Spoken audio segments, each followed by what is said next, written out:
Sebelum kita mulai perkuliahan pada kali ini, teman-teman jangan lupa untuk klik like, subscribe, dan komen sebagai bukti kehadiran.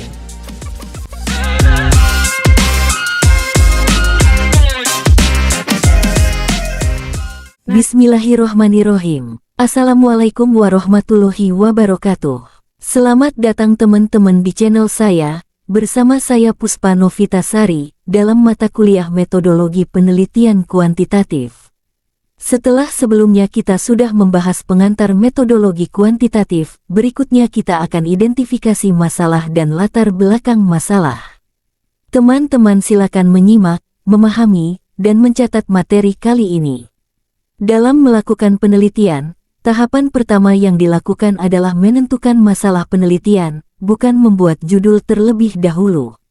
Judul penelitian merupakan bagian yang dicantumkan pada bagian paling awal penelitian. Namun kenyataan yang sebenarnya, menurut logika penelitian dan penyusunan suatu penelitian, seorang peneliti terlebih dahulu menemukan permasalahan, kemudian melakukan identifikasi masalah, dilanjutkan membatasi masalah, merumuskan masalah penelitian yang mungkin dan layak untuk diteliti.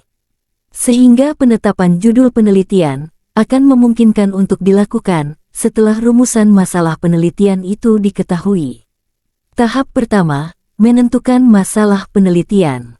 Penelitian dianggap penting dan dapat dilakukan jika terdapat permasalahan penelitian. Masalah diartikan sebagai suatu situasi di mana suatu fakta yang terjadi sudah menyimpang dari batas-batas toleransi yang diharapkan. Masalah penelitian juga dapat diartikan sebagai suatu persoalan atau kesenjangan yang mungkin dapat menuntun peneliti untuk mencari jawaban atau solusinya. Adanya kesenjangan tersebut menimbulkan pertanyaan lebih lanjut, yaitu mengapa kesenjangan terjadi, dan dari pertanyaan inilah permasalahan penelitian dapat dikembangkan. Pertanyaan selanjutnya ialah, apakah setiap kesenjangan dapat dikembangkan menjadi permasalahan penelitian? Jawabannya ternyata tidak semuanya. Ada kondisi-kondisi lain yang perlu dipenuhi. Dari uraian di atas dapat dirangkum adanya suatu kondisi problematik tertentu, yang menandakan suatu penelitian dapat dikembangkan, yaitu adanya kesenjangan dari yang seharusnya teori maupun fakta empirik temuan penelitian terdahulu dengan kenyataan sekarang yang dihadapi. Dari kesenjangan tersebut dapat dikembangkan pertanyaan, mengapa kesenjangan itu terjadi? Pertanyaan tersebut memungkinkan untuk dijawab, dan jawabannya lebih dari satu kemungkinan. Sebelum menetapkan berbagai identifikasi masalah, kesenjangan problem yang akan dibahas diuraikan dulu sebagai latar belakang masalah. Research gap dalam masalah penelitian. Research gap dalam masalah penelitian mengacu pada celah atau kekosongan dalam literatur ilmiah, di mana terdapat suatu area atau topik yang belum dijelajahi atau belum dijawab secara memadai oleh penelitian sebelumnya.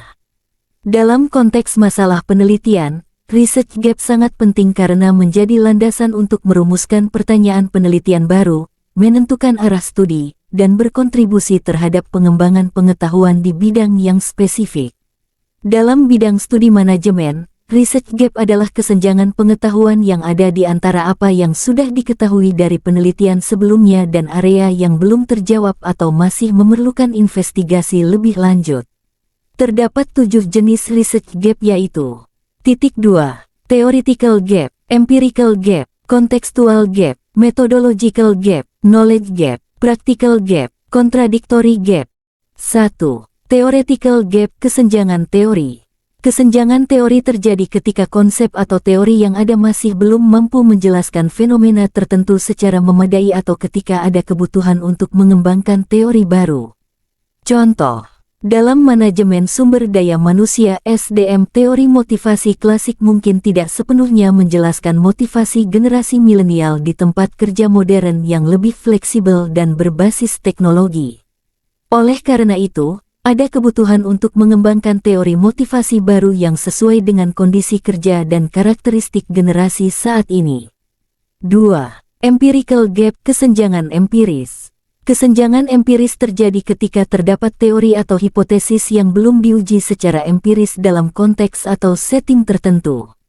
Contoh, sebuah teori tentang manajemen perubahan telah diuji di organisasi besar dan multinasional, tetapi belum ada penelitian empiris yang mengeksplorasi bagaimana teori tersebut berlaku untuk UKM, usaha kecil dan menengah di negara berkembang.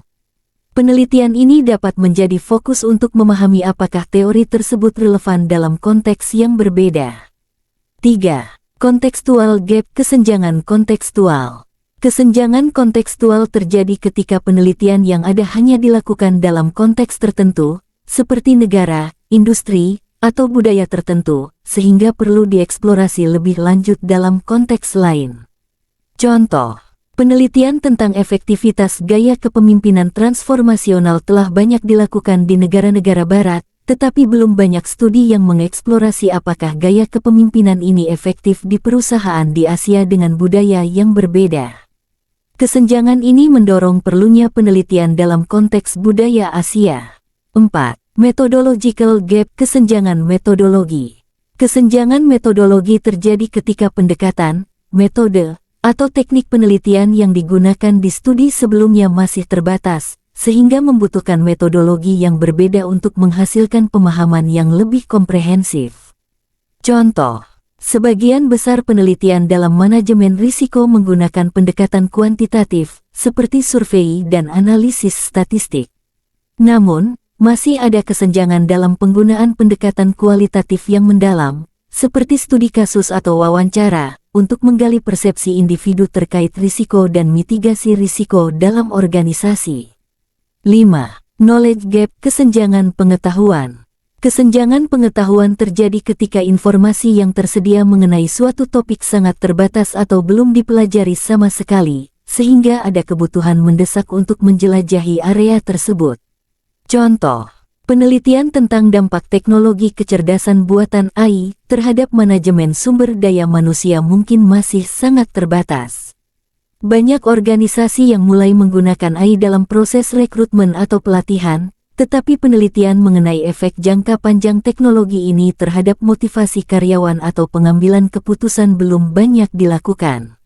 6. Practical gap. Kesenjangan praktis. Kesenjangan praktis muncul ketika hasil penelitian yang ada kurang relevan atau sulit diterapkan dalam praktik manajemen nyata. Biasanya, penelitian cenderung lebih teoritis dan tidak cukup memberikan solusi praktis untuk masalah yang dihadapi oleh manajer. Contoh, banyak penelitian tentang manajemen perubahan yang menekankan pentingnya komunikasi terbuka, tetapi sedikit yang memberikan panduan praktis tentang bagaimana menghadapi resistensi dari karyawan dalam situasi perubahan nyata di perusahaan-perusahaan kecil dengan sumber daya terbatas. 7. Contradictory gap. Kesenjangan kontradiktif. Kesenjangan ini terjadi ketika hasil penelitian sebelumnya menunjukkan temuan yang saling bertentangan, sehingga diperlukan penelitian lebih lanjut untuk menjernihkan ketidakpastian tersebut. Contoh, dalam studi mengenai pengaruh kerja jarak jauh terhadap produktivitas karyawan, beberapa penelitian menunjukkan bahwa kerja jarak jauh meningkatkan produktivitas, sementara penelitian lain menunjukkan penurunan produktivitas. Kesenjangan ini dapat menjadi area penelitian yang menarik untuk menemukan faktor-faktor yang menyebabkan perbedaan tersebut. 8. Evidence gap. Kesenjangan bukti. Kesenjangan bukti terjadi ketika ada teori atau asumsi yang sudah diterima luas tetapi masih minim dukungan bukti empiris yang kuat. Contoh, misalnya, dalam teori kepuasan pelanggan, ada asumsi bahwa peningkatan layanan purna jual akan selalu meningkatkan kepuasan pelanggan.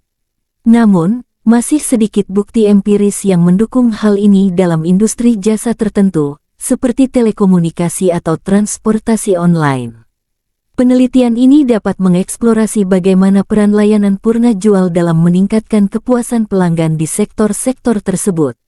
Dengan mengidentifikasi jenis research gap ini, para peneliti dapat menemukan area yang masih membutuhkan perhatian dan berkontribusi pada pengembangan ilmu pengetahuan serta praktik di bidang manajemen. Tipe masalah dalam penelitian bisnis. Dalam penelitian bisnis ada 4 tipe masalah. Masalah yang ada saat ini di lingkungan organisasi yang perlu solusi, penelitian terapan. Bidang tertentu di suatu organisasi yang perlu perbaikan.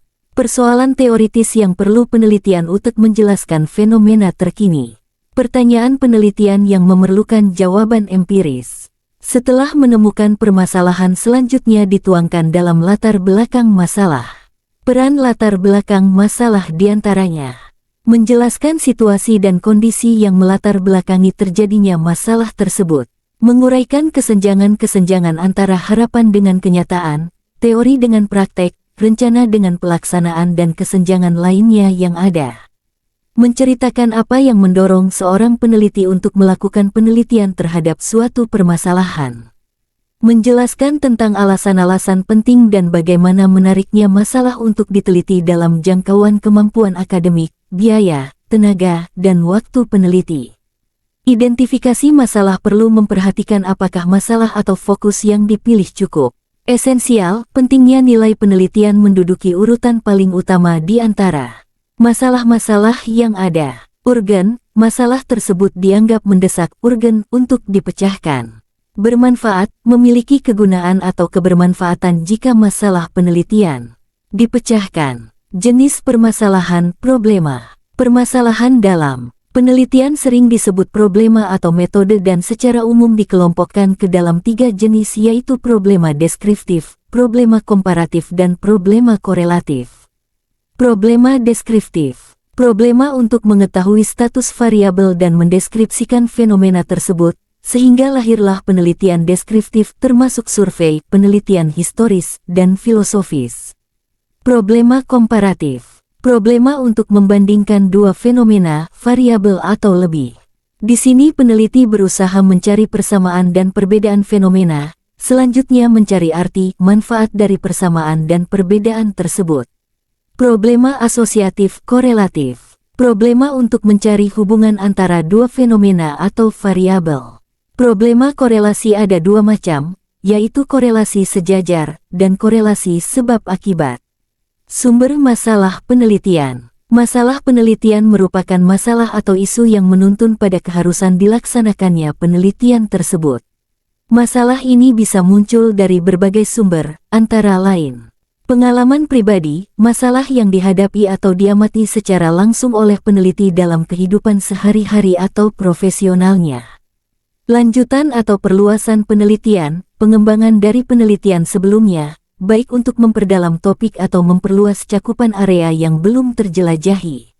Sumber kepustakaan, buku teks, jurnal, atau laporan penelitian menyediakan landasan teoritis atau empiris untuk mengidentifikasi masalah yang belum terselesaikan.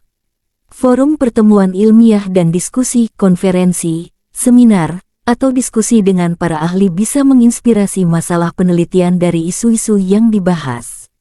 Observasi atau pengalaman langsung dalam praktek, pengamatan lapangan atau pengalaman di tempat kerja bisa mengungkapkan masalah atau peluang untuk penelitian lebih lanjut. Perubahan paradigma dalam manajemen, pergeseran cara pandang atau teori baru dalam manajemen bisa membuka peluang untuk penelitian mengenai penerapannya. Fenomena dalam bidang manajemen. Munculnya fenomena baru, seperti tren bisnis atau perubahan kebijakan, bisa menimbulkan masalah yang menarik untuk diteliti. Deduksi dari teori, peneliti mengidentifikasi masalah penelitian berdasarkan pengembangan logis dari teori yang ada, mencari cara untuk menguji atau memperluas teori tersebut. Sumber-sumber ini memberikan pendekatan yang beragam untuk memulai penelitian yang sistematis dan bermanfaat. Ciri masalah yang baik dijelaskan sebagai berikut.